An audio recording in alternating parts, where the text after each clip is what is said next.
This is Ian from Lean Media. I'm going to show you how to set up a sale in advance on a product you're selling on Amazon using Amazon Seller Central. If this video helps, please take a moment to like it, follow me. Let's get started. So this is the product that I want to set up a $6 discount for the month of May. And this is in the future. So I'm setting up a discount that's going to start weeks ahead.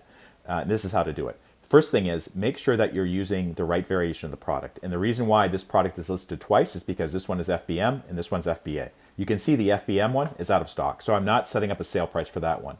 I'm going to be setting up a sale price for this one. This is the active version, FBA version of this particular product. You can see that it says $27.99. So if I take off $6 for this product for the month of May, it will be $21.99.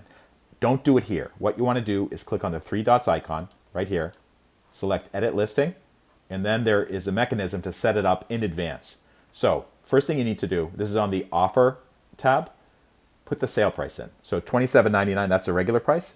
$21.99, that's going to be the sale price. By the way, if you do $21.99 for this particular product, just be aware that this will affect your ability to set up a Black Friday, Cyber Monday, or Prime Day discounts or special discounts in the future, because Amazon has rules about the lowest price in a recent period of time. So just be aware of that and maybe have a system for tracking that. And for your reference, I do have a system. I have like the spreadsheet where I keep track of all this stuff. Coupons, discounts, sale prices, strike-through sale prices, Prime discounts, and then brand tailored promotions. So I track all that stuff just to make sure that I'm not preventing myself from setting up like a Prime Day discount in the future. Okay, so $21.99 sale start date. So I want it to be next month, first of the month, and then ending on the last of the month. And by the way, I could make this long. Oh, I made a mistake. I set it up. It's the end date has to be after, of course. So it's May the 31st.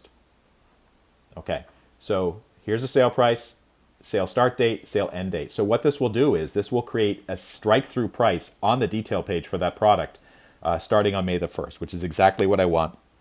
I could let this thing run longer if I wanted to, but I don't want to. I usually do things month by month, but that's all you need to do. Make sure you go to the bottom of the page, click Save and Finish, and you are good to go. If this video helped, please take a moment to like it, follow me, and I'll see you next time.